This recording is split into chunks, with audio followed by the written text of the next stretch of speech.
राष्ट्रीय गुरु घासीदास सतनाम क्रांति मोर्चा का आज पहला राज्य अधिवेशन छत्तीसगढ़ का महंतवाड़ा जरहा भाठा बिलासपुर छत्तीसगढ़ में आयोजित किया जा रहा है। इस सम्मेलन में उपस्थित तमाम सम्मानित अतिथि एवं वक्ता साथी और सामने खड़े और बैठे साथियों काफी देर से कार्यक्रम चल रहा है। आयोजकों के द्वारा ये बात बताई गई कि खाने की भी व्यवस्था है, चिंता करने की जरूरत नहीं है। खुराक दो प्रकार की होती है, एक खुराक पेट की खुराक होती है और एक खुराक दिमाग की खुराक होती है। तो अभी दिमाग के खुराक का मामला चल रहा है और इसके बाद पेट की खुराक की भी गारंटी है, उसमें किसी को सशंकित होने की कोई जरूरत नहीं है।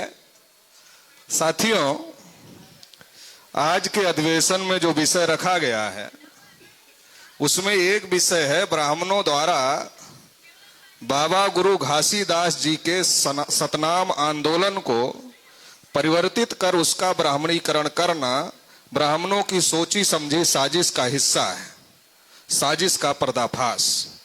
दूसरा विषय है सतनाम धर्म की विधिक मान्यता एवं सतनाम धर्म स्थल प्रबंधन कानून हेतु राष्ट्रव्यापी जन आंदोलन चलाए बगैर संत शिरोमणि बाबा गुरु घासीदास जी के सतनाम आंदोलन को पुनर्जीवित नहीं किया जा सकता। एक गंभीर चर्चा अथवा सतनामियों में लक्ष्य भेदी लक्ष्य प्रेरित जागृति कर ना बिकने वाला वास्तविक नेतृत्व निर्माण किए बगैर सतनामियों का असल उत्थान संभव नहीं है। एक गंभीर चर्चा। तीसरा विषय है समस्त मूल्यवासी Bahujan Samaj SC ST OBC और माइनॉरिटी को जागृत कर संगठित शक्ति का निर्माण करके जन आंदोलन खड़ा किए बगैर हम मूल्यवासियों की समस्याओं का समाधान संभव नहीं है। एक गंभीर मंथन। चौथा विषय है छत्तीसगढ़ के बलौदा बाजार में 10 जून 2024 को हुई आगजनी की घटना सतनामी आंदोलन को बदनाम करके उसे समाप्त करने का ब्राह्मणवादी षड्यंत्र है। एक गंभीर चिंतन। और आखिरी विषय है समर्पित कार्यकर्ता किसी व्यक्ति विशेष का अनुपालक नहीं होता बल्कि संगठन उद्देश्य विचारधारा एवं अनुशासन का निर्वाहक होता है। ऐसे कई विषय चर्चा के लिए रखे गए।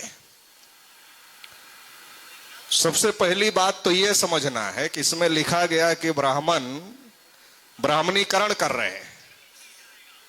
जो संत शिरोमणि गुरु घासीदास जी का जो आंदोलन था उस आंदोलन का ब्राह्मणीकरण कर रहे हैं। तो ब्राह्मणीकरण क्या है यह समझने की जरूरत है। ब्राह्मणीकरण क्या है? यह बहुत खास शब्द है ब्राह्मणीकरण।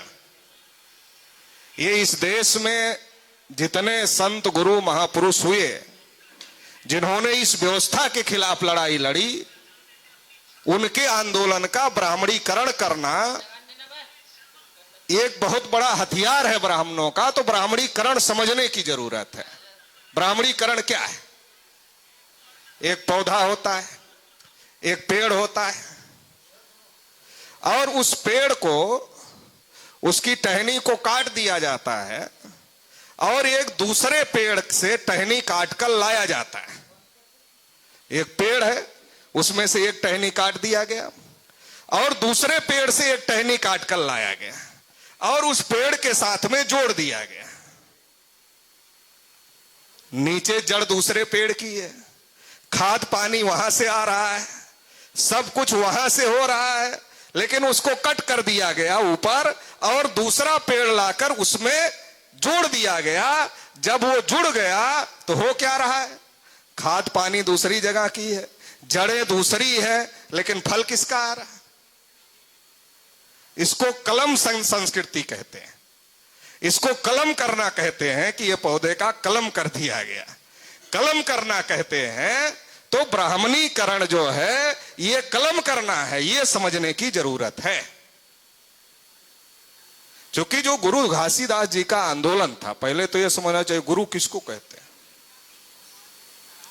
गुरु किसको कहते हैं? गुरु उसको कहते हैं जो अंधकार में रास्ता दिखाता है। जब अंधकार होता है, उस अंधकार में जो रास्ता दिखाता है, तो रास्ता दिखाने वाले को गुरु कहते हैं। तो गुरु घासीदास कौन सा रास्ता दिखा रहे थे? उस समय कौन सा अंधकार था और किस अंधकार से वो प्रकाश की तरफ जाने के लिए रास्ता दिखा रहे थे? ये बात हम लोगों को समझने की जरूरत है। आमतौर पर क्या होता है कि बहुत सारी बातें डॉक्यूमेंटेशन ना होने के अभाव में ब्राह्मणों के द्वारा प्रचारित की जाती हैं। मुंह से बोल बोल के उसको प्रचारित की जाती है।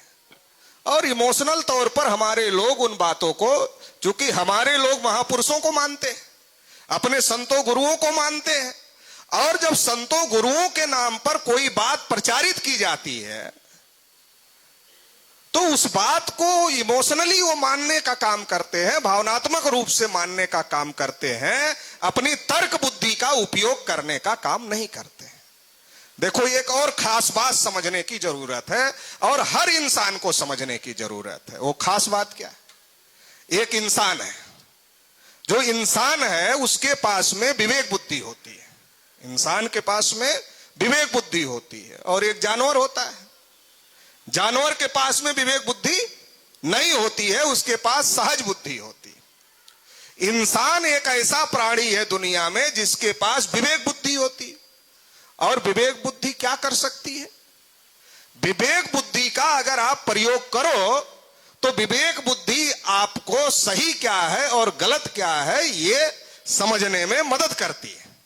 सही क्या है और गलत क्या है ये विवेक बुद्धि के द्वारा आदमी तय कर सकता है। जानवर नहीं तय कर सकता सही क्या है और गलत क्या है, ये जानवर नहीं तय कर सकता है, मगर इंसान तय कर सकता है कि सही क्या है और गलत क्या है। क्यों? क्योंकि इंसान के पास विवेक बुद्धि है। लेकिन अगर इंसान विवेक बुद्धि का प्रयोग ना करे, अगर इंसान विवेक बुद्धि का प्रयोग ना करे, फिर क्या होगा? फिर उसकी स्थिति जानवर से भी ज्यादा खराब हो जाती है।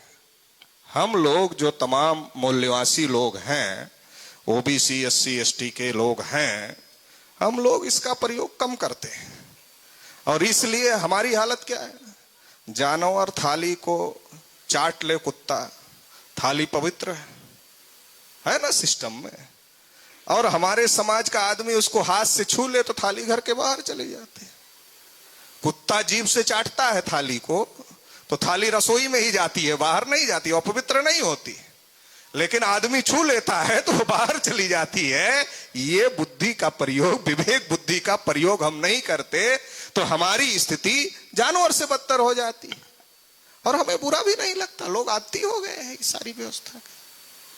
जिनको समझ में आ गया, जो बुद्धि का प्रयोग करते हैं, विवेक बुद्धि का प्रयोग करते हैं, उनको बुरा लगता है तो गलत है।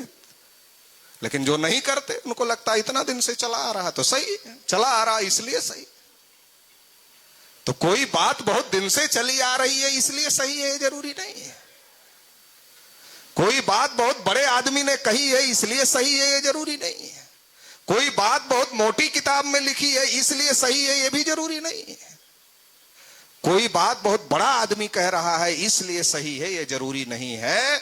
बुद्धि का प्रयोग होना चाहिए, तर्क और तथ्य देखे जाने चाहिए, उसके आधार पर जो बातें सही समझ में आती हैं उनको सही मानना चाहिए, तब जाकर के इंसान इंसान बनता है।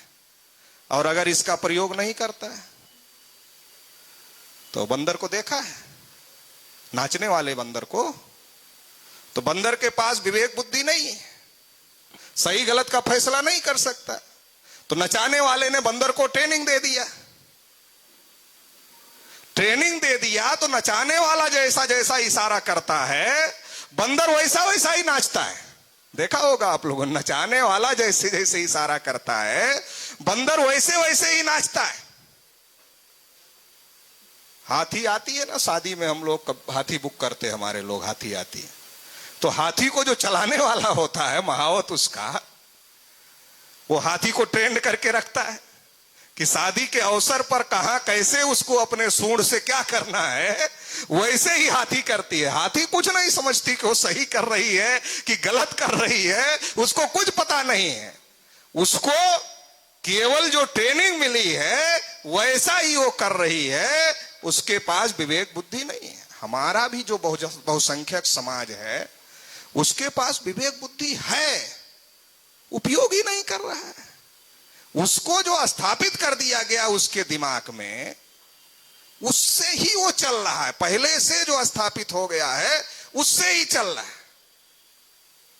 अभी हमारे बहुत सारे साथी कह रहे थे कि हम लोगों को आजाद होना है, तो आजाद होना है तो आजाद तो है, बोल रहे हैं, चल रहे हैं, घूम रहे हैं, कर रहे हैं ना। तो हाथ में हथकड़ी नहीं है, पैर में बेड़ी नहीं है, तो गुलाम कैसे?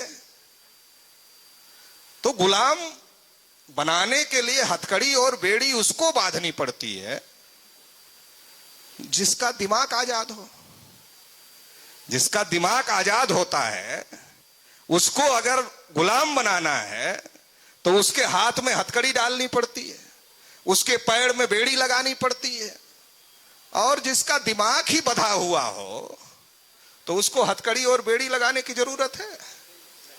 तो हमारे लोगों की जो गुलामी है वो गुलामी मानसिक गुलामी है, दिमाग बंधा हुआ है, हाथ पैर बांधने की जरूरत नहीं है। तो ये जो दिमाग बांधा गया था हमारे लोगों का, इसके खिलाफ गुरु घासीदास जी का आंदोलन था। ये दिमाग को खोलने वाला आंदोलन था, ये दिमाग का प्रयोग करो इसके लिए आंदोलन था।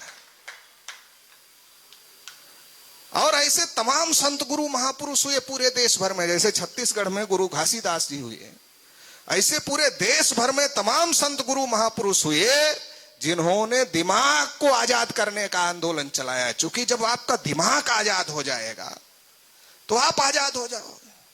तो उनके समय तो ब्राह्मण कुछ नहीं कर पाए, जब महापुरुष थे तो उस समय तो ब्राह्मण कुछ नहीं कर पाए, और बहुत सारे महापुरुषों की ब्राह्मणों ने हत्याएं कर दी। लेकिन जब महापुरुष चले गए तो उनकी मान्यता समाज में थी, तो ब्राह्मणों ने सोचा कि अब इनके नाम पर कुछ भी बता दो, जो भी प्रचारित कर दोगे वो मानने लगेंगे, क्योंकि नाम उनको मानते हैं। जब उनको मानते हैं तो उनके नाम पर जो प्रचारित कर दोगे वो मान लेंगे। और उसको कहते हैं ब्राह्मणीकरण, इसको कहते हैं ब्राह्मणीकरण, कि महापुरुष की लाइन कुछ और थी और दूसरी लाइन पर ले जाकर के उनके अनुयायियों को, उनके मानने वाले लोगों को खड़ा कर दिया गया। तो इसको कहते हैं ब्राह्मणीकरण। इससे बचने की जरूरत है, क्योंकि किसी भी महापुरुष के दो प्रकार के मानने वाले होते हैं, एक अनुयायी होते हैं, एक भक्त होते हैं। एक अनुयायी होते हैं, एक भक्त होते हैं। आप लोगों ने देखा होगा कि कुछ लोग बाबा साहब जैसा ही कोट पहनते हैं, बाबा साहब जैसा चश्मा भी लगाते हैं, और चलते हैं तो वैसा दिखाते हैं कि जैसे बाबा साहब चलते थे वैसे ही हम चलते हैं। तो लोगों को लगता है कितना प्रेम करता है आदमी बाबा साहब से। तो जरूरत इसकी थोड़ी है, जरूरत इसकी नहीं है कि हम बाबा साहब जैसा कोट पहने, हम बाबा साहब जैसा चश्मा लगाएं या बाबा साहब जैसा चले। इससे समाज का भला नहीं होगा।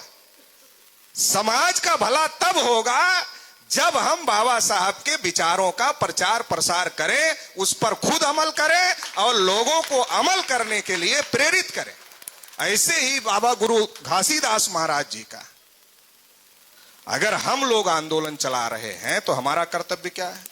उनके जो मूल विचार हैं उन विचारों पर पहले तो खुद अमल करें, पहले खुद अमल करें। अब हम ही नहीं करेंगे, लोगों को कहेंगे तुम करो।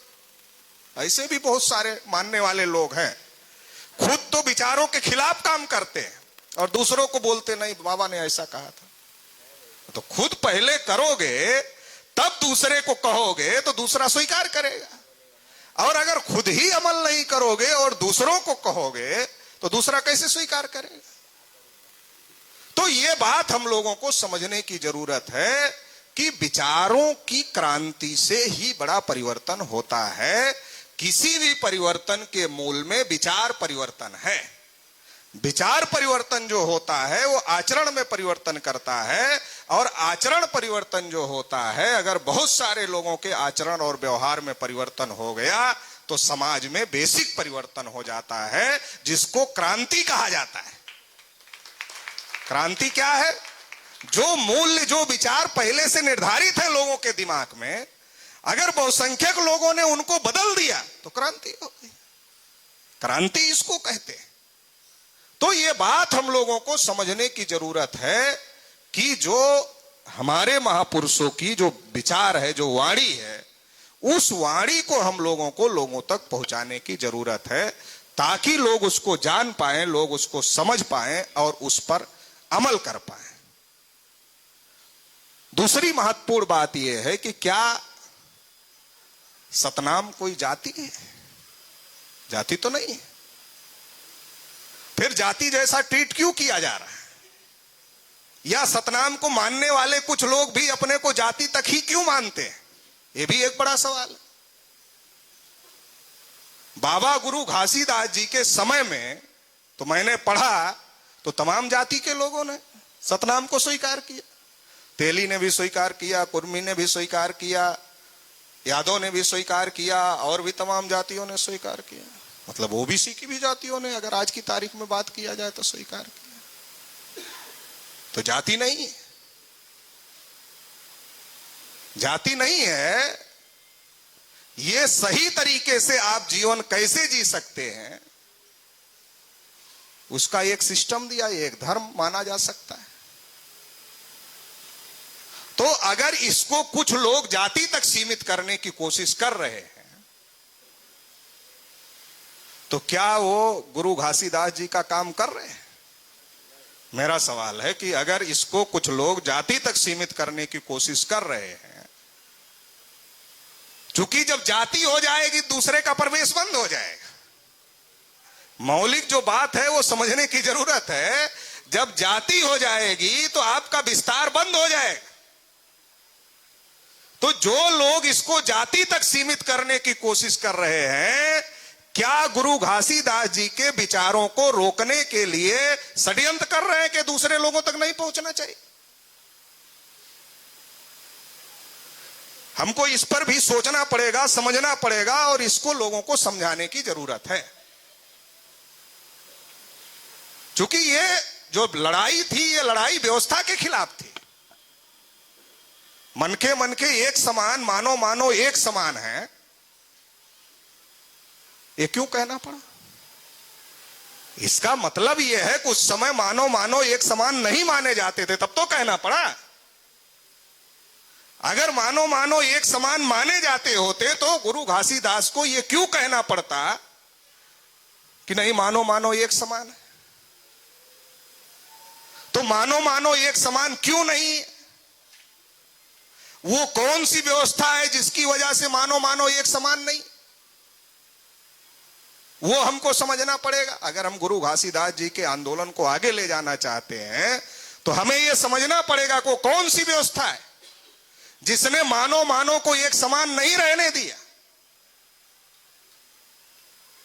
आज तो केवल अंग्रेजों के बारे में चर्चा होती है, आज तो केवल मुगलों के बारे में चर्चा होती है।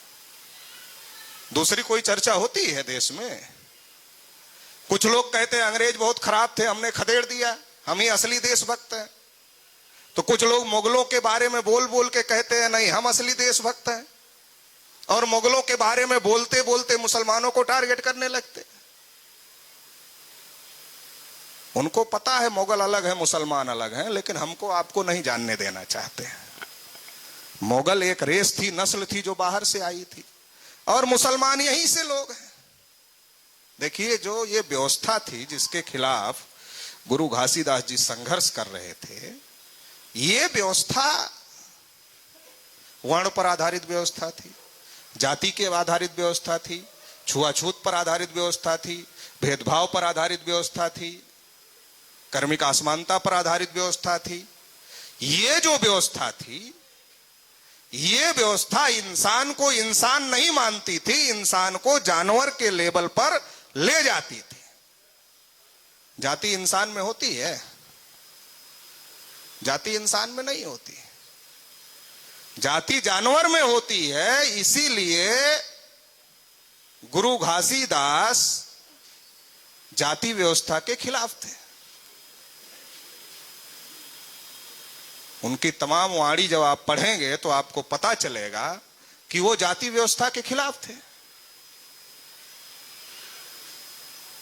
और वो ये कह रहे थे कि जाति की वजह से समाज नहीं बन सकता, जाति से समाज नहीं बन सकता। आज कुछ लोग जाति को ही समाज मानते। तो ये व्यवस्था किसने बनाई थी, ये भी समझने की जरूरत है। नहीं तो वही लोग हमको फिर शिकार बना लेंगे, फिर वहीं ढकेल देंगे। जहां से गुरु घासीदास जी ने निकाला, फिर हमको वहीं ढकेल देंगे। तो ये व्यवस्था किसने बनाई थी?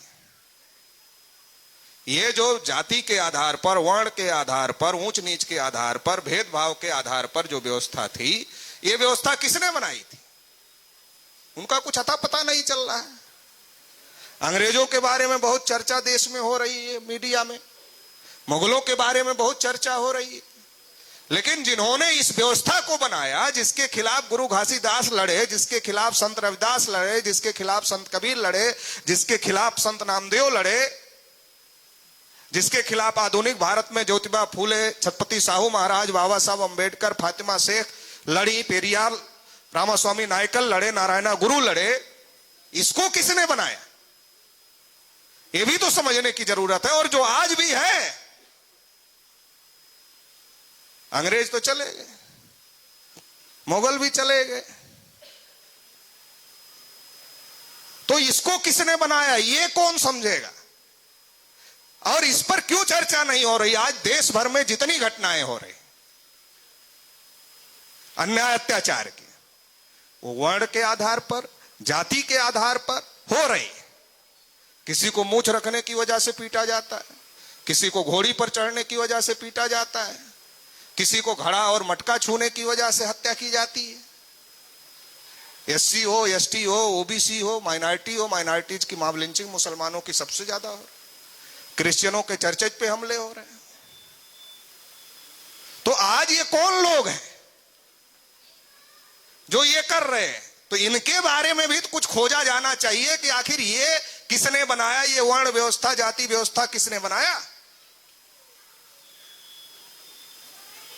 तो अगर हम ग्रंथों को पढ़ें, ब्राह्मणों ने जो लिखे हैं, तो ये पता चलता है कि ये सारी व्यवस्था ब्राह्मणों ने बनाया।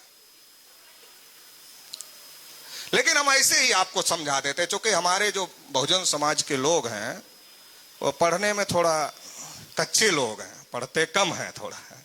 सुनने में ठीक है, चूंकि सुनते हैं मगर पढ़ते कम हैं, तो आपको अनुभव के आधार पे बता देता। अब मान लो ये व्यवस्था किसी यादव ने, किसी कुर्मी ने, किसी बघेल ने, किसी तेली ने, किसी माली ने, किसी मोची ने, किसी वाल्मीकि ने, किसी सतनामी ने, किसी और ने, किसी ने भी बनाई होती तो क्या करता? चलो, बनाने वाला क्या करता? पहले क्या करता बनाने वाला? पहले अपने को सबसे ऊपर रख लेता।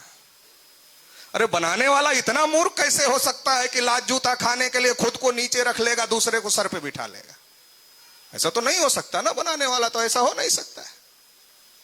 तो ये सारे के सारे नीचे, ये व्यवस्था क्षत्रियों ने भी नहीं बनाई। अगर क्षत्रियों ने ये व्यवस्था बनाई होती तो क्षत्रिय अपने को ऊपर रख लेते और ब्राह्मण को नीचे रख देते। ये व्यवस्था वैश्यों ने भी नहीं बनाई, क्योंकि अगर उन्होंने बनाई होती तो वो अपने को ऊपर रख लेते, बाकी को नीचे रख देते। कम से कम बनाने वाला अगर ऊपर नीचे का बनाएगा तो जरूर अपने को ऊपर रखेगा, और बराबरी का बनाएगा तो सबको बराबर रखेगा। अगर उसका विचार बराबरी का होगा, जैसे गुरु घासीदास जी का विचार बराबरी का था, तो उन्होंने जो सिस्टम बताया वो कौन सा बताया?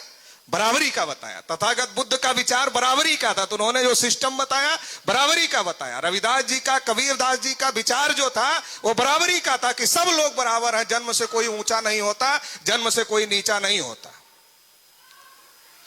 तो सबको बराबरी का मार्ग बताया।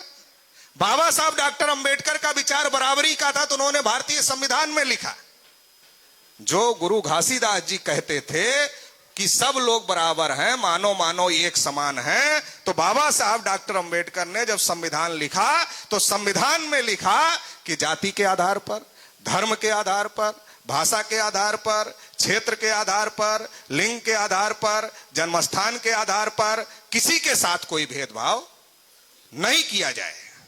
यह बात बाबा साहब डॉक्टर अंबेडकर ने भारतीय संविधान में लिखने का काम किया।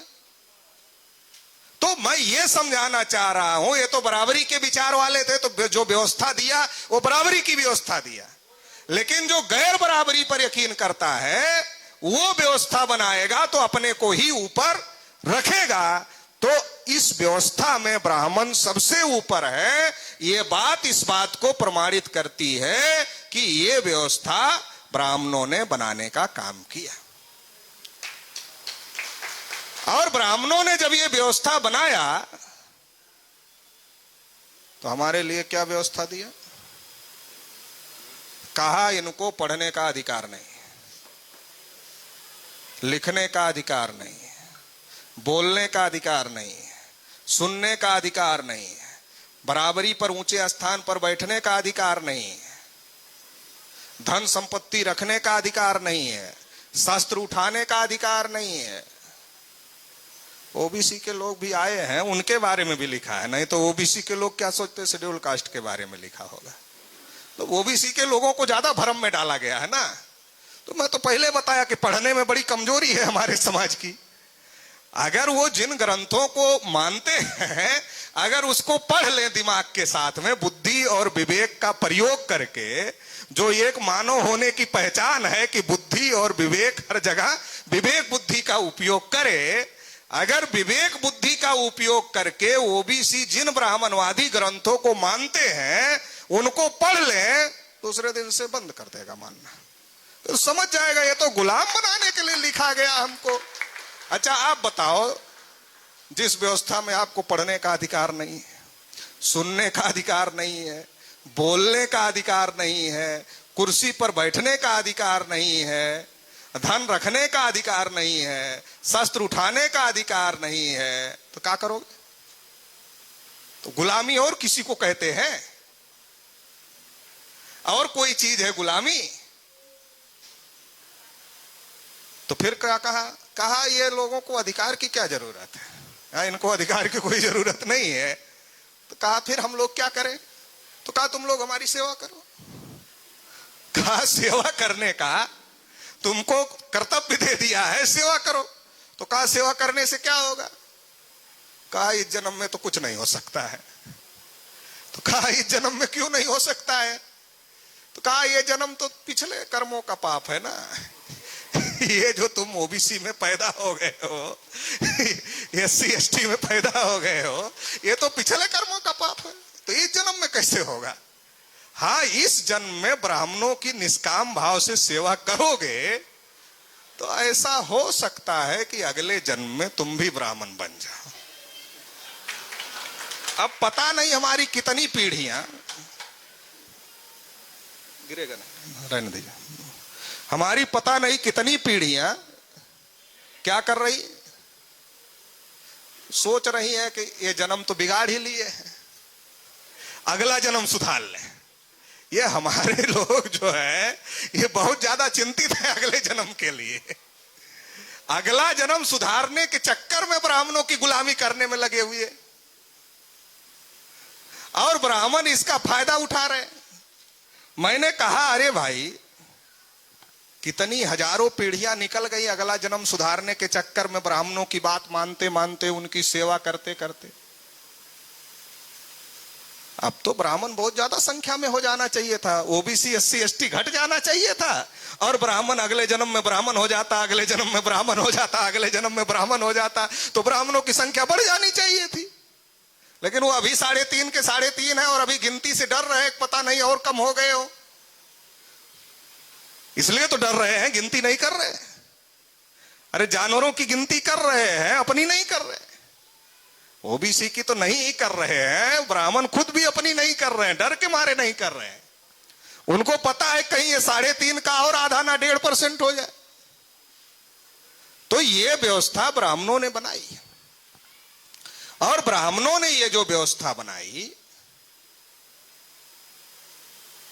ये अंग्रेजों और मुगलों के आने के पहले बनाई। टाइम्स ऑफ इंडिया में 21 मई 2001 को खबर छपी है कि भारत में जो ब्राह्मण रहते हैं उनका जो डीएनए है वो यहां किसी से नहीं मिलता है। ओबीसी से नहीं मिलता, एससी से नहीं मिलता, एसटी से नहीं मिलता, माइनॉरिटी से नहीं मिलता। तो कहां से मिलता है? तो बताया यूरेशियन लोगों से मिलता है, यहां से मिलता ही नहीं है। कितना बड़ा घोटाला कर गए, कितना बड़ा गड़बड़ झाला कर गए। अरे हमें आज तक नहीं पता लगने दिया। अंग्रेजों के बारे में उछल उछल के बोल रहे हैं, विदेशी थे। मुगलों के बारे में ब्राह्मण उछल उछल के बोल रहे हैं, विदेशी थे। और अपने बारे में चिड़ी चुप है, अपने बारे में बोल ही नहीं रहे। हम भी विदेश से आए और यहां के लोग। सबसे खतरनाक गुलामी तो इन लोगों ने थोपा। अरे अंग्रेज चले गए, अंग्रेजों की गुलामी खत्म हो गई। मुगलों का राजपाट खत्म हो गया, मुगल चले गए, उनकी गुलामी खत्म हो गई। अरे इनका तो जाने का नाम ही नहीं ले रही है, क्योंकि इनकी गुलामी दिमाग की गुलामी हो गई है, और इसलिए जाने का नाम नहीं ले रही। हमारे ओबीसी के लोग छत्तीसगढ़ में भी ऐसे ही करते होंगे। बच्चा खुद पैदा करते हैं, नाम पंडित को पूछ के रखते हैं। अरे जब बच्चा खुद पैदा कर सकते हो तो नाम क्यों नहीं रख सकते? बच्चा पैदा करना कठिन काम है कि नाम रखना कठिन काम है? बच्चे को पढ़ा करके बड़ा करते हैं, डॉक्टर, इंजीनियर, वकील, प्रोफेसर बनाते हैं, और फिर शादी का समय आता तो क्या करते हैं? अनपढ़ पुरोहित को बुलाते हैं और उससे शादी की तारीख निकलवाते हैं। फिर शादी उससे करवाते हैं। कोई कुर्मी, कोई यादव, कोई तेली, कोई भी ओबीसी का आदमी संस्कृत में पीएचडी हो, इसके बावजूद भी वो स्वीकार नहीं है शादी करवाने के लिए। शादी तो अनपढ़ ब्राह्मण ही कराएगा। और ये करते करते जब चले जाते हैं तो घर वालों को विरासत में देके जाते हैं। जमीन जायदाद तो देके जाते ही है, ये गुलामी भी विरासत में देकर जाते हैं। वो बेटे को बोलते, क्या बोलते? जा पंडित को पूछ के आ तो, पिताजी की आत्मा शांत हो गई कि नहीं शांत हो गई, पूछ के आ तो। अब पंडित के क्या गया पूछने, अब पंडित संकट में। अगर वो कह दे कि आत्मा कुछ नहीं है भैया, ये शांत और ये नहीं होती है, कुछ है ही नहीं, तो पंडित का रोजी रोजगार खतरे में। तो पंडित कहता भटक रही है, सतर्क रहना, लोहा वोहा रख के साथ में सोना, नहीं तो रात में गला भी दबा देगी आकर के। तो अपना आदमी अपने ही बाप की आत्मा से डर जाता है। अपना आदमी अपने ही बाप की आत्मा से डर जाता है। मैंने कहा अरे भाई बुद्धि लगाओ, जो पिताजी खुद अच्छा नहीं खाए हमको अच्छा खिलाए, खुद अच्छे कपड़े नहीं पहने हमको अच्छा पहनाए, खुद बहुत कष्ट उठाए कि हमारी फीस टाइम पे जमा हो, हमको अच्छा खाना मिले, हमारी अच्छी पढ़ाई हो, ताकि हम पढ़ लिख कर अच्छे आदमी बन जाएं।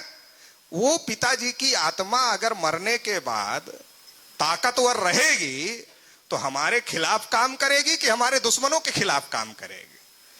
अगर आत्मा में ताकत होती तो हमारा गला दबाने के बजाय हमारे दुश्मन का गला दबाती, और फिर शांत करने की जरूरत ही नहीं है, क्योंकि फिर हमको लड़ने की जरूरत नहीं पड़ती, पिताजी की आत्मा ही लड़ती रहती सबसे।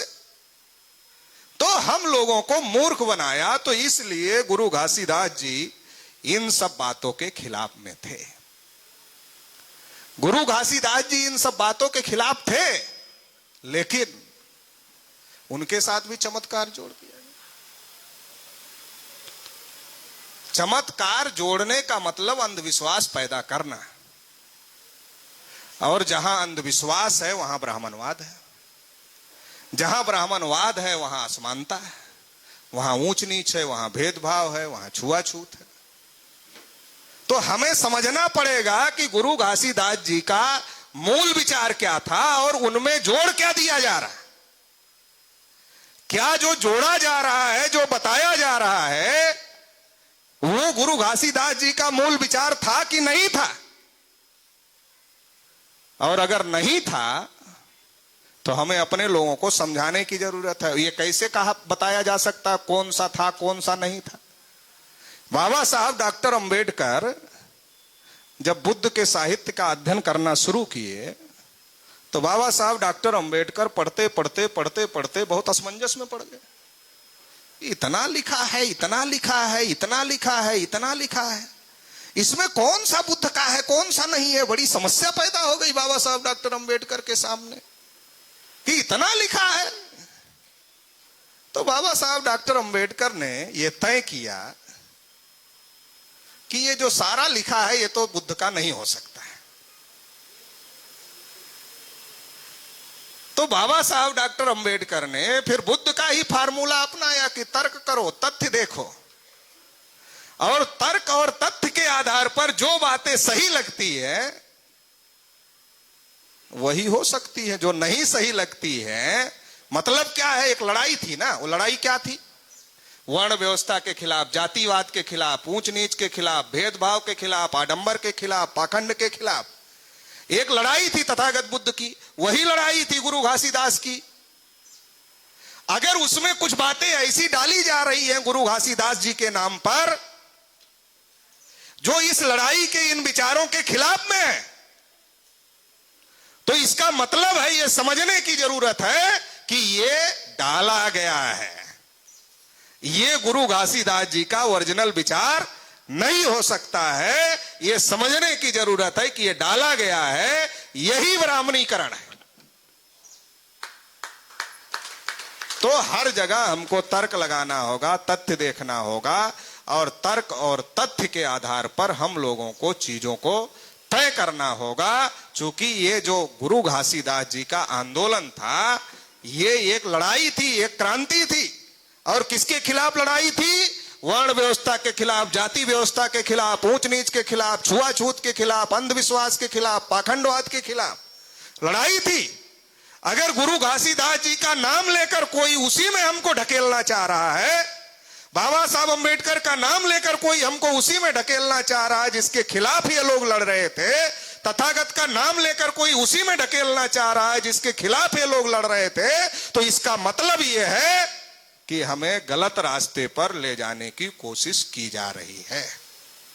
समाज इमोशनल है, समाज नहीं समझ सकता बहुत सारी बातों को, लेकिन पढ़े लिखे लोगों को ये बातें समझना चाहिए, उस पर पहल करनी चाहिए और पहल करके लोगों को समझाना चाहिए। अगर ऐसा हम लोग करते हैं तो निश्चित रूप से हम लोग जो गुरु घासीदास जी के विचारों का जो ब्राह्मणीकरण किया जा रहा है उससे हम लोग बच सकते हैं और अपने समाज को भी बचाने का काम कर सकते हैं। तो ये बातें हम लोगों को ध्यान में रखने की जरूरत है, क्योंकि एक संघर्ष है और ये संघर्ष एक लंबे समय से चल रहा है। ये जब इस देश में ब्राह्मण आए और ब्राह्मणों ने जब इस देश में वर्ण व्यवस्था, जाति व्यवस्था बनाई, तब से लेकर आज तक ये संघर्ष जारी।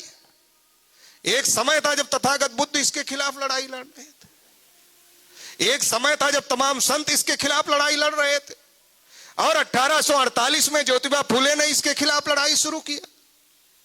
छत्रपति साहू महाराज ने इस लड़ाई को आगे बढ़ाया और बाबा साहब अंबेडकर ने उस लड़ाई को संविधान तक पहुंचाया। लेकिन क्या संविधान बनने के बाद, संविधान में सारी बातें लिखी जाने के बाद, संविधान में तो मनुष्य और मनुष्य समान हो गए, आदमी आदमी बराबर हो गया, लेकिन क्या आज हम बराबर हैं? तो आज हम बराबर नहीं है। तो आज हम बराबर क्यों नहीं है? तो बाबा साहब डॉक्टर अंबेडकर ने संविधान सभा के अपने आखिरी भाषण में कहा था कि 26 जनवरी 1950 को जब यह संविधान लागू होगा तो क्या होगा? हम लोग दो प्रकार के जीवन में प्रवेश करें। एक जीवन क्या होगा? एक जीवन संवैधानिक होगा, जिसमें सब लोग बराबर होंगे, संविधान के अनुसार सभी लोग बराबर होंगे, एक जीवन ये होगा। और दूसरा जीवन क्या होगा?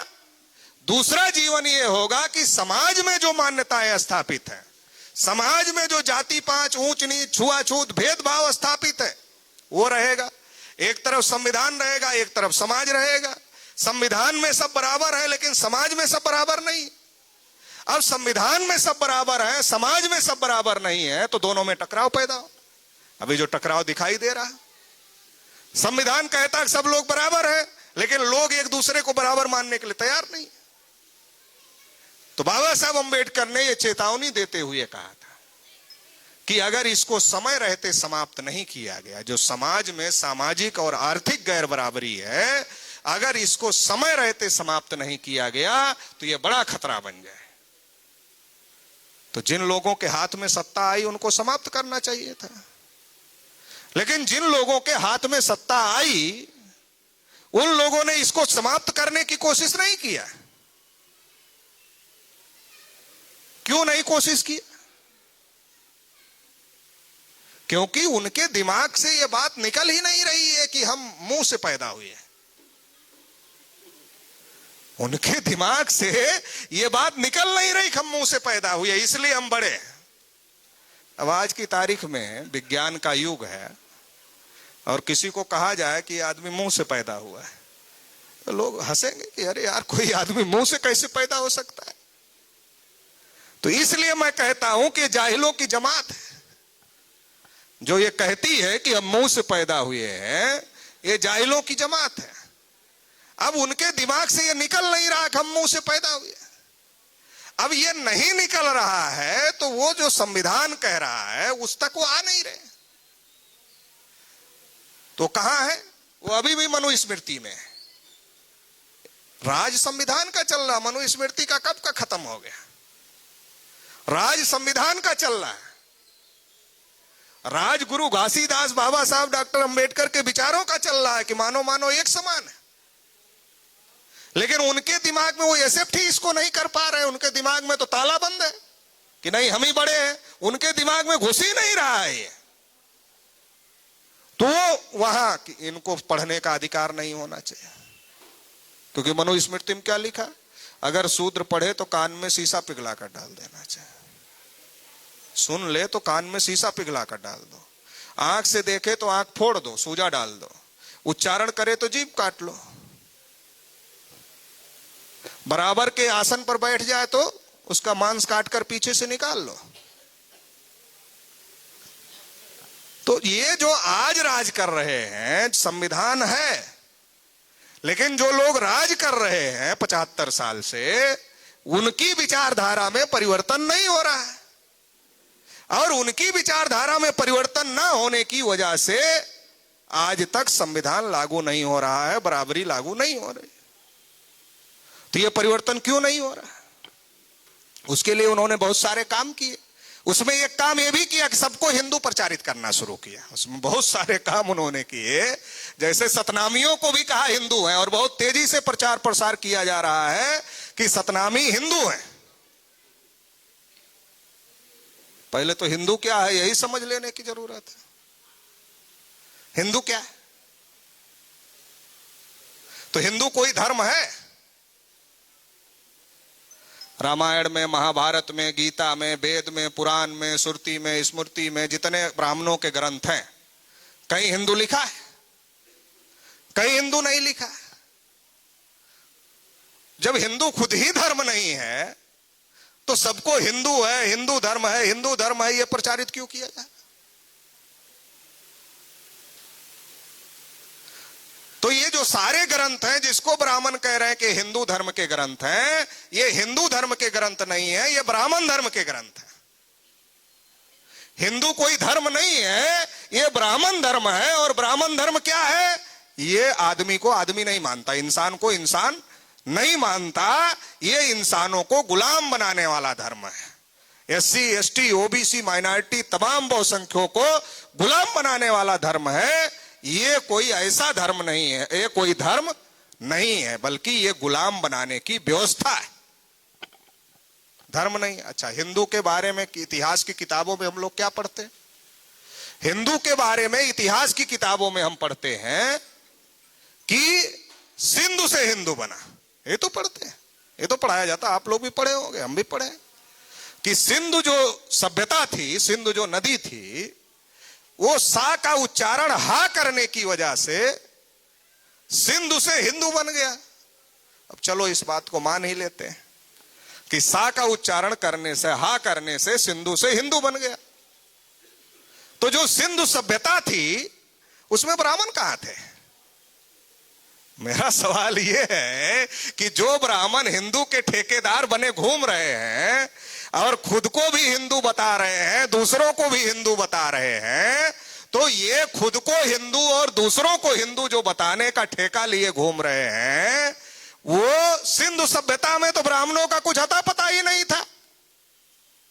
जब सिंधु सभ्यता में ब्राह्मण थे ही नहीं तो ब्राह्मण हिंदू कैसे हो गए? और जब ब्राह्मण खुद ही हिंदू नहीं है तो हिंदू के ठेकेदार कैसे बने? तो हिंदू तो कोई धर्म नहीं है, ये तो भौगोलिक शब्द है। अगर सिंधु से हिंदू बना तो हिंदू धर्म नहीं है, भौगोलिक शब्द है, तो धर्म नहीं है। तो ब्राह्मण धर्म का चोला क्यों ओढ़ के घूम रहे हैं? ये बात, बहुत महत्वपूर्ण बात समझने की जरूरत है। क्योंकि हिंदू के नाम पर सबको इकट्ठा करके ये जो सत्ता में बैठ रहे हैं ना, और फिर बराबरी नहीं लागू होने दे रहे हैं, गुरु घासीदास जी के विचार नहीं लागू होने दे रहे हैं। क्यों नहीं लागू होने दे रहे हैं? क्यों? वो ताकत में है। ताकत में कैसे है? हिंदू के नाम पर हमारे लोगों का समर्थन ले रहे हैं, इसलिए ताकत में। ब्राह्मणों के सामने सबसे बड़ा खतरा कब आया पता है? जब एडल्ट फ्रेंचाइज का मामला आया, वयस्क मताधिकार का जब मामला आया, तो ब्राह्मणों के इतिहास में ब्राह्मणों के लिए सबसे बड़ा खतरा आ गया। क्या खतरा आ गया? बाबा साहब अंबेडकर जब गोलमेज सम्मेलन में लड़ रहे थे कि सबको वोट का अधिकार मिलना चाहिए, तो ये लोग विरोध कर रहे थे और ये लोग कह रहे थे कि जो पढ़ा लिखा आदमी है केवल उसको वोट का अधिकार मिलना चाहिए, जो टैक्स देने वाला है केवल उसको वोट का अधिकार मिलना चाहिए, सबको वोट का अधिकार नहीं मिलना चाहिए। तो बाबा साहब अंबेडकर कह रहे थे, अरे हमारे तो हजारों साल से तुम लोगों ने रोक दिया है पढ़ने लिखने से, तो हमारे आदमी को कैसे मिलेगा? ये पढ़े लिखे में हमारे कितने हैं? अब हमारे लोगों को धन रखने से रोक दिया, तो ये टैक्स देने वाले में हमारे कितने हैं? तो एक ही योग्यता निर्धारित किया जाए, जो आदमी वयस्क हो जाए, बालिग हो जाए, उसको वोट का अधिकार मिल जाना चाहिए। तो इन लोगों ने कहा अनपढ़ आदमी वोट कैसे डालेगा? तो बाबा साहब डॉक्टर अंबेडकर ने उसका समाधान बताया। समाधान बताया कि कहा अगर कोई अनपढ़ आदमी है उसको वोट डालना है। रामलाल नाम का आदमी चुनाव लड़ रहा है, अगर कागज पर यह लिखकर आएगा बैलेट पेपर पर रामलाल, तो अनपढ़ आदमी नाम नहीं पढ़ पाएगा तो वोट नहीं डाल पाएगा। लेकिन अगर ये प्रचारित कर दिया जाए, रामलाल को एक चुनाव चिन्ह अलाट कर दिया जाए कि रामलाल का चुनाव चिन्ह घोड़ा गाड़ी है, बैलगाड़ी है, ट्रैक्टर है, कुर्सी है, मेज है, अगर ऐसा एक चुनाव चिन्ह दे दिया जाए रामलाल को, और ये प्रचारित कर दिया जाए कि भाई रामलाल को वोट मिलेगा, अगर आप बैलगाड़ी पर वोट डालोगे तो वोट रामलाल को जाए, तो अनपढ़ आदमी भी वो चुनाव चिन्ह तो पहचानता है, उसको देखकर वोट दे देगा। तो इसकी वजह से भारत में चुनाव चिन्ह आया, बाबा साहब की वजह से भारत में चुनाव चिन्ह आया, और इसकी वजह से अनपढ़ आदमी भी वोट डालने का, ये वोट डालने का अधिकार कोई मामूली अधिकार नहीं है। जो काम पहले तलवारों से होता था, बंदूकों से होता था, तोपों से होता था राजपाट हासिल करने का, वो काम अब वोट से होता है। सत्ता परिवर्तन पहले तलवार से होता था, खून खराबा होता था सत्ता परिवर्तन के लिए, और अब वोट से होता है। कोई मामूली अधिकार नहीं है। महिलाओं को तो बहुत सारे देशों में बहुत दिन तक वोट का अधिकार नहीं था, बड़ी लड़ाई हुई उसके लिए। तमाम जगह लोगों को वोट का अधिकार लेने के लिए लोगों ने तमाम हिंसा किया, और भारत में तो बाबा साहब डॉक्टर अंबेडकर ने किसी को पता ही नहीं चला और सबको वोट का अधिकार दिला दिया। तो ये जो वोट का अधिकार मिला, ये सबसे बड़ा संकट है। तो ये संकट किसके लिए? हमारे लिए नहीं है, उनके लिए है। उन्होंने सोचा हम 3.5%, सबको वोट का अधिकार मिल गया। अब सबको वोट का अधिकार मिल गया तो हम कैसे शासक बनेंगे? हम तो अंग्रेजों को इसलिए खदेड़ रहे थे कि अंग्रेज चले जाएंगे तो हम शासक बन जाएंगे। हम शासक बन जाएंगे तो इनको हम अपने वर्ण व्यवस्था, जाति व्यवस्था के आधार पर रखेंगे। लेकिन अब तो वोट का अधिकार आ गया तो हम कैसे शासक बनेंगे? हमने किसी को शूद्र बनाया, किसी को अछूत बनाया, किसी को जंगलों में रहने के लिए मजबूर किया, हमने किया। तो हम शासक कैसे बन जाएंगे? वोट हमें क्यों देंगे ये लोग? तो ब्राह्मणों ने सोचा बड़ा खतरा है। तो ब्राह्मणों ने क्या किया? ब्राह्मण हमारे गली मोहल्ले में आने लगे और क्या कहने लगे? गर्व से कहो हम हिंदू। जिनको शूद्र बनाया था, जिनको अछूत बनाया था, जो लोग ब्राह्मणों की व्यवस्था को लात मारकर अपनी अलग व्यवस्था बना ले, जैसे सतनामी आंदोलन। सतनामी आंदोलन क्या था? ब्राह्मणवादी व्यवस्था को लात मारकर हम तुम्हारी बात नहीं मानते, कोई ऊंचा कोई नीचा होता है, हम कोई बात नहीं मानते तुम्हारी इंसान में छुआछूत की, हम तुम्हारी कोई बात नहीं मानते, हम अपनी व्यवस्था बना रहे हैं। ये है ना सतनामी आंदोलन। इनको भी हिंदू के नाम पर निगलने की कोशिश हो रही है। तो सबके गली मोहल्ले में आने लगे और क्या कहने लगे? तुम भी हिंदू, हम भी हिंदू, गर्व से कहो हम हिंदू। अपना आदमी तो धन्य हो गया कि अरे जो ब्राह्मण परछाई नहीं पड़ने देता था वो हमारे गली में आकर बैठ गया। उसको पता ही नहीं है बाबा साहब अम्बेडकर ने वोट का अधिकार दिया, इसकी वजह से ब्राह्मण तुम्हारे गली, तुम्हारे गांव, तुम्हारे मोहल्ले में आ रहा, नहीं तो उसको आने की क्या जरूरत थी? वो तो तुम्हारी परछाई पड़ने से अपवित्र हो जाता था। जो परछाई पड़ने से अपवित्र हो जाता था वो तुम्हारे गली मोहल्ले में आ रहा, समझा रहा नहीं तुम भी हिंदू हो, तुम भी हिंदू हो, हम भी हिंदू। फिर अब समझा के कैसे हिंदू बनाया जाए? ब्राह्मण के सामने समस्या समझा के कैसे हिंदू बनाया जाए? अच्छा हिंदू बनाने आता तो पूछ लिया करो कौन से दर्जे वाले हिंदू हैं। पूछते ही नहीं हमारे लोग। अरे पूछ लेना चाहिए ना भैया, चलो तुम कह रहे हो हिंदू हो तो कौन से वाले हिंदू हैं? पहले दर्जे वाले, दूसरे दर्जे वाले, तीसरे दर्जे वाले, चौथे दर्जे वाले, पांचवें दर्जे वाले, छठे दर्जे वाले, कौन से वाले हैं बताओ तो थोड़ा। पहले दर्जे वाला ब्राह्मण है, दूसरे दर्जे वाला क्षत्रिय है, तीसरे दर्जे वाला वैश्य है, चौथे दर्जे वाला शूद्र है, पांचवें दर्जे वाला अछूत है, और इसके बाद जंगलों में जो रह रहे हैं वो तो है नहीं, उनको भी बनाने की कोशिश हो रही, उनको भी मजबूर किया जंगलों में रहने के लिए। सिंधु घाटी सभ्यता विकसित सभ्यता थी, उसमें आदिवासी नहीं थे। खास बात, सिंधु घाटी सभ्यता नगरीय सभ्यता थी, उसमें आदिवासी नहीं थे। तो बाद में आदिवासी कैसे आ गए? तो ब्राह्मणों से लड़ाई लड़ते लड़ते लड़ते लड़ते जो लोग जंगलों में गए रहने लगे वो आदिवासी लोग हैं। तो उनको भी जंगलों में रहने के लिए मजबूर इन लोगों ने किया, तो हिंदू बनाने लगे, क्योंकि वोट लेना है, सबका वोट लेना है। सोचा अगर वर्ण व्यवस्था की बात होगी, जाति व्यवस्था की बात होगी तो फिर हम तो वोट नहीं मिलेगा। अब हिंदू समझा कर नहीं बना सकते तो क्या किया? भड़का कर बनाना शुरू किया। समझा कर नहीं बना सकते, समझा कर हिंदू बनाया जा सकता है। अगर पूछ लो ब्राह्मण बनाओगे, क्षत्रिय बनाओगे, वैश्य बनाओगे, शूद्र बनाओगे, तो ब्राह्मण बनाने वाला नहीं, क्षत्रिय बनाने वाला नहीं, वैश्य बनाने वाला नहीं, शूद्र कोई बनने के लिए तैयार है कोई तैयार बनने के लिए? बोलेगा तुम्हारा धर्म तुम अपने पास रखो, ब्राह्मण धर्म तुम्हारा तुम अपने पास रखो। तो इसलिए फिर क्या करते हो? भड़काते हैं मुसलमानों के खिलाफ, क्रिश्चियनों के खिलाफ, भड़काने का काम करते हैं कि एक मुसलमान 14-14 बच्चे पैदा कर रहे हैं, देश पर मुसलमानों का कब्जा हो जाएगा, सारे हिंदू इकट्ठा हो जाओ। सबको लगता सब हिंदू है। कितना चालाक है वो लोग। कबीर पंथ ब्राह्मणवाद के खिलाफ चला, रविदास का आंदोलन ब्राह्मणवाद के खिलाफ चला, नामदेव का आंदोलन ब्राह्मणवाद के खिलाफ चला, गुरु घासीदास का आंदोलन ब्राह्मणवाद के खिलाफ चला। ऐसे तमाम संतों, गुरुओं, महापुरुषों का आंदोलन ब्राह्मणवाद के खिलाफ चला। आज वो क्या प्रचारित कर रहे हैं? ये हिंदू धर्म के पंथ हैं। क्या प्रचारित कर रहे हैं? ये हिंदू धर्म के पंथ हैं। अरे हिंदू धर्म के पंथ कैसे है? तो तुम्हारी जो मनुस्मृति है, वेद है, पुराण है, उसके खिलाफ ही ये चला। इनके साहित्य पढ़ लो उठाकर, उसमें लिखा हुआ है, कोई काल्पनिक बात थोड़े कह रहे। उसके खिलाफ चला और वो प्रचारित कर रहे नहीं ये तो हमारे ही पंथ हैं। ये 3.5% अल्पसंख्यक ब्राह्मणों का बहुसंख्यक बनने का षड्यंत्र है। इनको सबको अपना पंथ बता रहे हैं, फिर मुसलमानों के खिलाफ, क्रिश्चियनों के खिलाफ भड़काने का काम कर रहे हैं। क्योंकि अगर ज्यादा समझने लगोगे तब हिंदू बन नहीं पाओगे। तो थोड़ा इस समझो मत, भड़को केवल। एक है समझना, एक है भड़कना। मैं समझा रहा हूं, भड़का नहीं रहा हूं।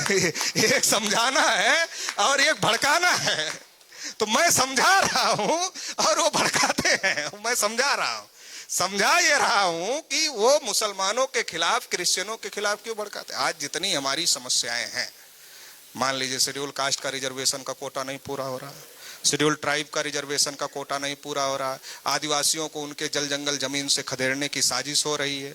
अभी यहाँ सतनामी का गांव है, इसको मैडम बता रही थी अभी कि लोगों को भगाने की साजिश यहाँ भी हो रही है।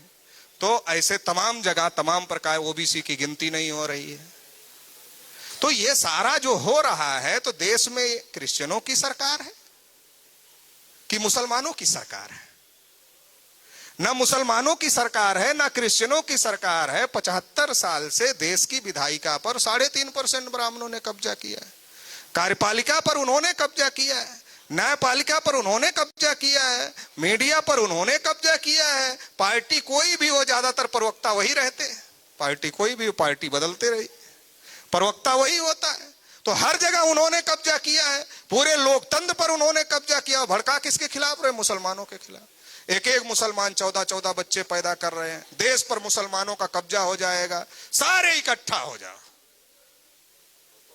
और हम कितने समझदार हैं, हम समझ गए कि मुसलमान पैदा कर रहे हैं तो 200 साल पैदा करेंगे, 300 साल पैदा करेंगे, 400 साल पैदा करेंगे, 500 साल पैदा करेंगे, 600 साल पैदा करेंगे, 700 साल पैदा करेंगे। 600-700 साल जब पैदा करेंगे तब संख्या बढ़ेगी, और जब संख्या बढ़ेगी तब कब्जा कर लेंगे। हम कितने अकलमंद हैं, हमारी बुद्धि की भी तो दाद देना पड़ेगा। तो उससे हम डर गए। 700 साल तक मुसलमान पैदा करेंगे बच्चे, फिर संख्या बढ़ाएंगे, फिर कब्जा करेंगे। उससे डरकर 3.5% लोगों के पीछे खड़े हो गए, जिन्होंने हजारों साल से हमारा शोषण किया और इस देश के भी नहीं। उनके पीछे खड़े हो गए और 75 साल से उनका राजपाट कायम करवाया। और छोटी सी बात नहीं समझ पाए। छोटी सी बात क्या है? अरे जब ये बता रहे हैं कि संख्या बढ़ने से देश पर कब्जा होता है, तो ओबीसी, एससी, एसटी, माइनॉरिटी आज ही 90% है, तो हम ही कब्जा क्यों नहीं कर लेते?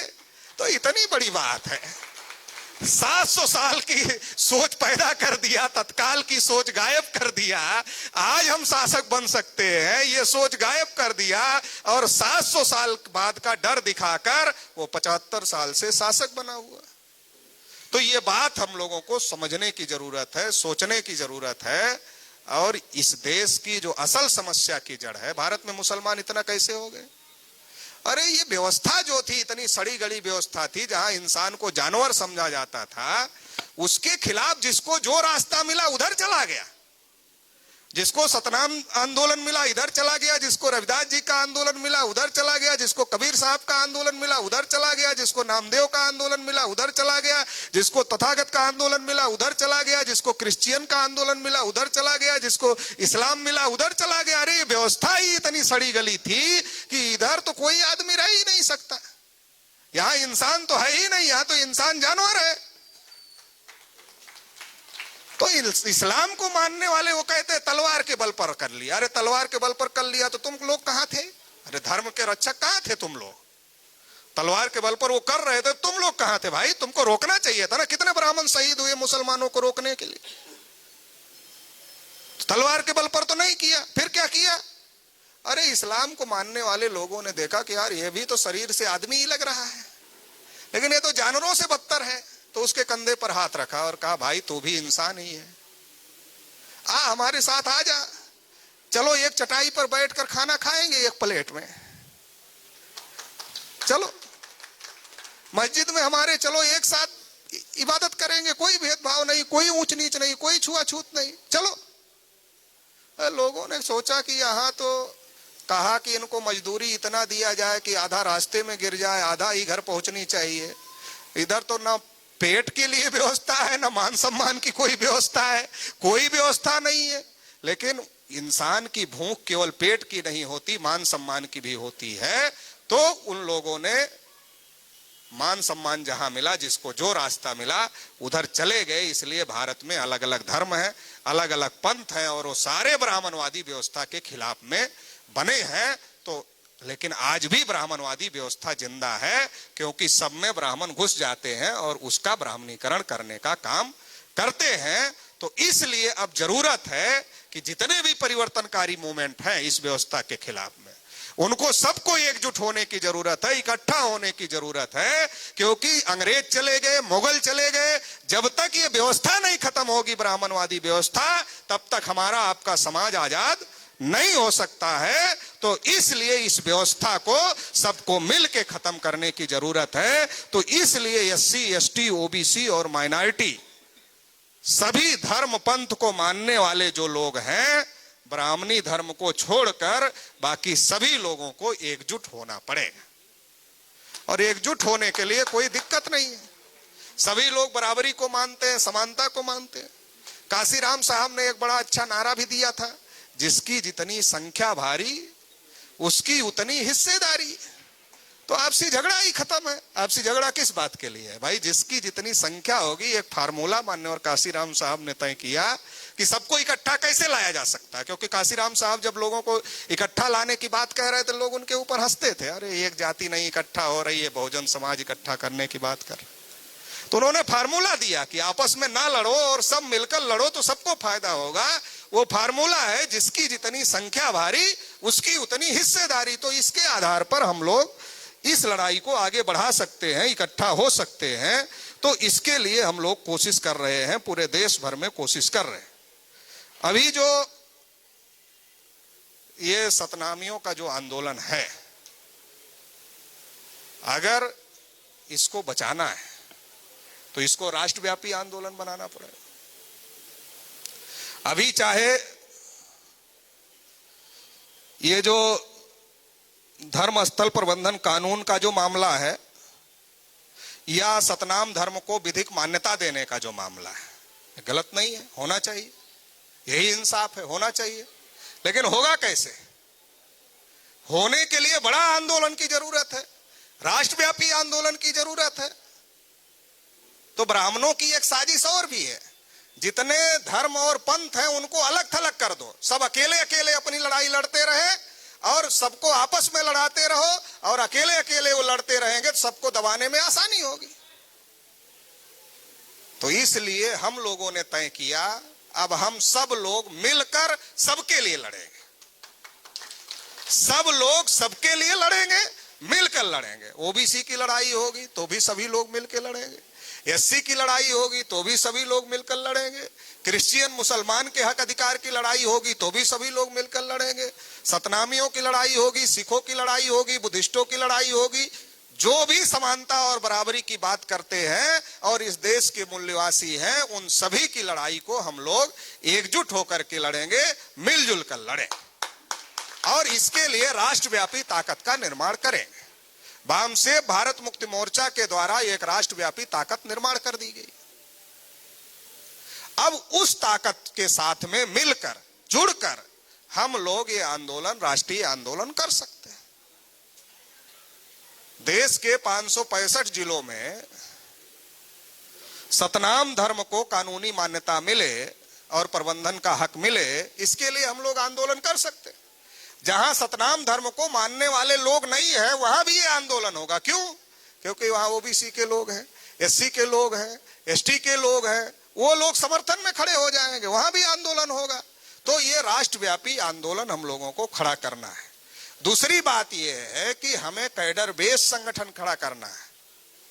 चूंकि कैडर बेस नहीं होगा तो हवा में उड़ा देंगे। बिना कैडर का मतलब समझते हैं? बिना पेदी का लोटा देखा है कुछ लोगों ने, पुराने लोगों ने देखा होगा।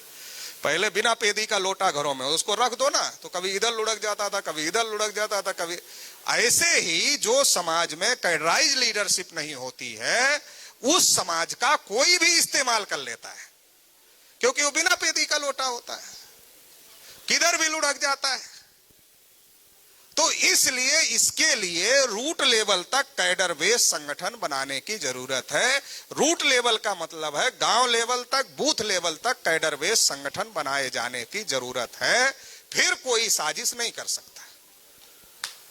और जब तक ये नहीं होगा तो दूसरे लोग हमारे लोगों को भड़का सकते हैं, साजिश कर सकते हैं।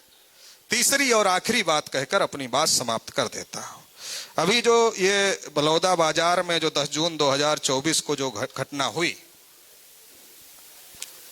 तो ये ब्राह्मण जो समानता को मानने वाले विचारधारा के धर्म हैं, पंथ हैं, या जो आंदोलन है, उनको बदनाम करने के लिए इस प्रकार की घटनाएं करते रहते हैं। ये यहां कोई पहली घटना नहीं है। भीमा कोरेगांव में भी इसी प्रकार की घटना करवाई गई थी और आरएसएस के लोगों के द्वारा करवाई गई, ताकि इनको समाज से काटा जा सके। एक बात है, दूसरे लोगों से इनको कट किया जा सके। क्योंकि ब्राह्मण इस बात के लिए हमेशा डरे रहते कि ये इकट्ठा ना हो जाए, क्योंकि उनके दिमाग में हमने तो इनको तोड़ा है, टुकड़े टुकड़े में जाति के नाम पर तोड़ा है, तभी तो हम राज कर रहे हैं, ये इकट्ठा ना हो जाए, ये उनके दिमाग में हमेशा चिंता बनी रहती है। और इसलिए वो कुछ ना कुछ ऐसे काम, अभी हमको एक आदमी ने, किसी ने पर्ची दिया कि ओबीसी और सतनामियों को कैसे इकट्ठा किया जाए। विचारों से इकट्ठा किया जा सकता है। प्लास्टिक और प्लास्टिक को जोड़ने के लिए फेविक्विक आता है, लोहे और लोहे को जोड़ने के लिए बिल्डिंग का मटेरियल आता है, लकड़ी को लकड़ी से जोड़ने के लिए फेविकोल आता है। इंसान को जोड़ने के लिए कोई रसायन नहीं है। इंसान को इंसान से जोड़ने के लिए विचारधारा ही एक रसायन है।